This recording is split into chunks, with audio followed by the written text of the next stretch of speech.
fundamentalmente institucionales. Eso le hace falta a Venezuela. Por eso nosotros no podemos criticar a quien decide hacer política de forma independiente, pero tampoco quien hace política de forma independiente puede criticar a las organizaciones partidistas que al final son indispensables para que podamos lograr la salida. No, porque, perdón, porque es que el tema no es que alguien critique o no las organizaciones políticas, sino que, por ejemplo, cuando uno le nombran consenso a uno que no tiene nada que compartir, ¿cómo serán esos consensos en un partido? Porque uno se imagina un conciliable, se mete en un cuarto y entonces repartirse, mira, aquí vamos a poner a fulanito porque como aquí sacamos, entonces eso es lo que este país no quiere, claro. ¿Me entiendes? Entonces cuando usted habla de consenso, uno quiere saber cómo es que se va a hacer ese consenso, cómo es que se va a generar eso, sobre qué base, cuáles son los méritos para que ese señor termine siendo candidato a la unidad. Fíjate tú que el consenso es importantísimo para que gente independiente pueda estar en las planchas, gente que de repente no es muy conocida, pero que son profesores universitarios que pueden darle un aporte importantísimo a la fracción de las fuerzas democráticas del año que viene. A esa gente hay que tomarla en cuenta. Esa gente de repente va a una primaria y no gana la primaria porque no es conocido, pero es muy importante que esté. Entonces el consenso es bueno para eso, y el consenso ha sido bueno en otras oportunidades. Nosotros logramos en noviembre del año pasado, que por cierto es un argumento absolutamente falso, cuando se dice es que perdimos 73 alcaldías porque no nos pusimos de acuerdo o por falta de unidad el año pasado. Resulta que nunca habíamos logrado ir tan unidos en tantas partes en un proceso regional durante estos 10 años como en noviembre pasado. Nos pusimos de acuerdo en muchísimas partes, se cometieron errores y el consenso ayudó a ganar sitios, como por ejemplo la alcaldía mayor, que se pensaba que era imposible ganar, que solamente se podía ganar con un solo nombre, y eso era lo que se nos decía. Y sin embargo logramos a través del consenso escoger otro candidato que fue Antonio Ledesma, que dio una batalla de dignidad y de trabajo político importantísimo, y ganamos un sitio que parecía imposible de ganar. También las primarias ayudaron muchísimo. En el caso de Táchira, nosotros logramos a través de la primaria en Táchira, logramos ganar una gobernación que no la hubiésemos ganado si no hubiésemos ido a primaria. Pero la primaria no es garantía tampoco de triunfo. La primaria, en el caso de Aragua, no nos llevó al triunfo en la gobernación. Y en el caso de San Cristóbal, quienes compitieron allí, el que perdió no quiso aceptar esos resultados. Entonces, ojalá hubiésemos hecho primaria en otras partes. Ojalá hubiésemos hecho primaria, por ejemplo, en el estado Bolívar. Pero ¿sabes qué pasó en la mayoría de las partes de esas alcaldías donde no llegamos a acuerdo? Que las individualidades que están por encima de los proyectos políticos, los egos personales, impidieron que se sentaran en la mesa y se pusieran de acuerdo. Hoy esos proyectos colectivos se están privilegiando y eso va a ayudar muchísimo a llegar a la unidad. No vayamos a seguir discutiendo el asunto. Ya que Carla no ni siquiera toreó. Lo tiró por la goma, pues vamos a regresar y nos metemos con eso porque hay algunas diferencias ahí que podemos, bueno, para ponerle sabrosura al programa. Ya regresamos. Buenas noches, señores, señores, buenas noches, señores, señores, buenas noches. Tomás Guanipa, secretario general. Pero ya que nos metimos en estas honduras. Yo te confieso que me da miedo meterme en el tema, porque antipolítica, le meten un sello a uno aquí. Fíjate, primero la antipolítica. No fue antipolítico habernos abstenido en la Asamblea Nacional. Absolutamente. Fue antipolítico. ¿Quién es responsable de eso? Los partidos. Pero un partido en especial que tomó esa decisión e involucró a los demás, ¿verdad? No vale, no te estás acordando bien de la historia. No, fueron las masas las culpables. Bueno, yo por lo menos te puedo decir que nosotros nos sentimos profundamente orgullosos de haber dicho que eso era un error. Yo era candidato por Maracaibo y recuerdo que el domingo al cerrar las urnas hice una rueda de prensa y dije esto fue un gran error. Y yo también. Y me cayó encima todo el mundo. Pero y meses después estaba. Bueno, por cierto, quienes ahorita están proponiendo la tarjeta única, muchos, quien la lidera por cierto, 2 meses después de pasado el proceso electoral municipal y haber sido candidato en uno de los municipios, a mí me dijo que la salida era retirarse y abstenerse de la Asamblea Nacional. Por eso hay que tener cuidado con la antipolítica. Pero ven acá, pero que no fue una decisión antipolítica el retiro. Absolutamente, totalmente. Ahora, dijo Carlos Raúl en una entrevista que la antipolítica había producido el golpe del 11 de abril y el paro petrolero. Quiere decir que ahí no hubo protagonismo de los partidos, no se metieron, no se reunieron, no dijeron nada, no existían.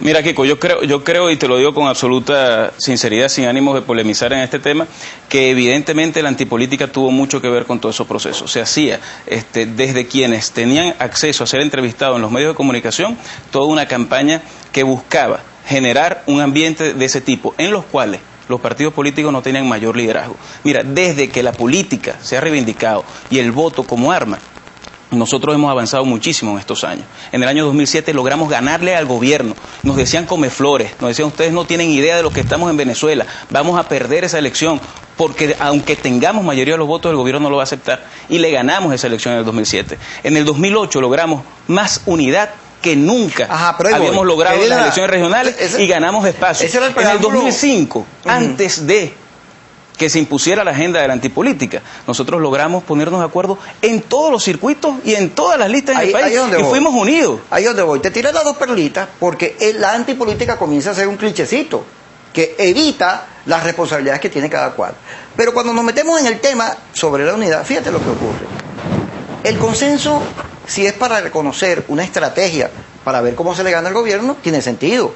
Oye, vamos a ver cómo le damos al país la mejor plancha posible, los mejores candidatos, privilegiando que hay un enfrentamiento con el gobierno y hay que darle cambio a la gente. Es así. Eso tiene sentido. Eso es Entonces, así. tú te imaginas, José Guerra de candidato. Oye, José Guerra cada vez que habla de economía, educa, chico. Sería muy bueno. Humberto Prado, chico. Pues, que es el un mío. extraordinario defensor de Que seguramente una primaria no ganaría. Ajá. Entonces tienes que abrirles Vamos a ver, espacio. pero esa es la segunda pregunta. Pero fíjate, mi querido Ismael León, chico, que anda metido en los barrios, que anda metido en todos lados.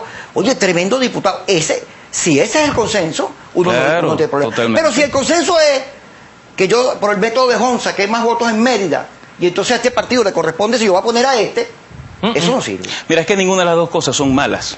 Ninguna de las dos cosas son malas.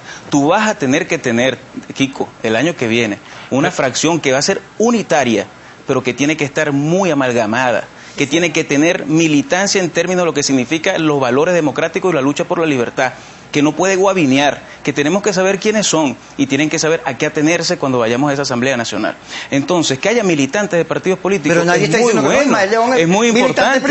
Y estoy muy orgulloso no solamente del trabajo que está haciendo Ismael, sino muchísimos justicieros que han decidido militar en un partido político, que están todos los días metidos en comunidades y en barrios y que tienen derecho legítimo a aspirar y que saben, porque es una línea partidista, que por encima de sus aspiraciones legítimas está el interés de que todos vayamos unidos y que esos espacios a veces tenemos que cederlos, los que sentimos que son nuestros, por el bien de la unidad. Porque tan dañino es decir que los partidos aquí no representan a nadie, como que los partidos pensemos que solamente militantes nuestros pueden estar en esas listas y en esos circuitos. ¿Quién dijo, con esto me callo, quién dijo que los partidos no eran necesarios, que había que abolirlos y extinguirlos y que no habían tener... No. ¿Quién dijo eso? Hay mucha gente que lo dice. Yo no digo eso. Hay mucha gente que lo dice. Dicen, por ejemplo, que los errores de los partidos políticos, pero no hablan de las individualidades, fueron los que cometieron errores en el proceso pasado. Nosotros perdimos la alcaldía de Maracay y eso fue muy doloroso. ¿Y sabes por qué? Porque algunas individualidades que lo que sacaron fueron 500, 600 votos.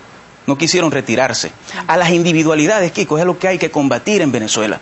La gente tiene que entender que nosotros tenemos que tener proyectos colectivos, de ideales, que trasciendan los personalismos.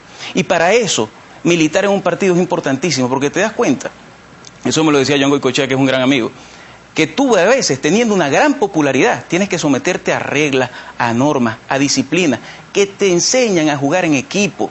Y eso es demasiado importante para lo que viene en Venezuela en el futuro. Por eso hay que reivindicar el trabajo que los partidos políticos hacen y hay que reivindicar también esa lucha que hacen las ONG, muy pequeñas a veces, pero con un trabajo y un amor por Venezuela importantísimo y que tienen que ser tomados en cuenta. Todos hacemos falta en este país. Por eso tú no puedes hacer planteamientos, o no se pueden hacer planteamientos desde la exclusión y desde la crítica, desde decir los partidos políticos, por cierto, que es una gran falsedad, lo que representan es el 10%. Es que yo no estoy rebatiéndote a ti, estoy rebatiendo las ideas que a veces sacan. Los partidos políticos no representan a nadie. Mira, acaba de salir la última encuesta de Consultores 21. Consultores 21 en la encuesta urbano y rural. Anteayer, Luis Christiansen, tipo muy serio, más serio que un revólver, nos presentó la encuesta. Compañero Luis Christiansen. Un tipo sumamente serio que además tiene una comprensión del país importantísima. Comentaba que a la pregunta, ¿qué partido es el que tiene ideas y hace propuestas que son más parecidas a lo que usted piensa y quiere? El 40% dijo el PSUV. El 36% nombró algún partido político. Primero Justicia en primer lugar, Un Nuevo Tiempo, Acción Democrática, COPEI, Podemos, Proyecto Venezuela, Patria para Todos, más, etcétera. 36% dijo un partido político. Yo creo que eso es un signo clarísimo de que en el país lo que pasa es que muchísima gente, la gran mayoría, no milita en partidos, que eso es distinto. Sí. Hace días en Alemania, reunidos con unos diputados, invitándolos a que vinieran a ver lo que está pasando con los derechos humanos en Venezuela, que ojalá pudiéramos dedicar mucho tiempo a hablar de esos temas en cada uno de los programas en los que estamos.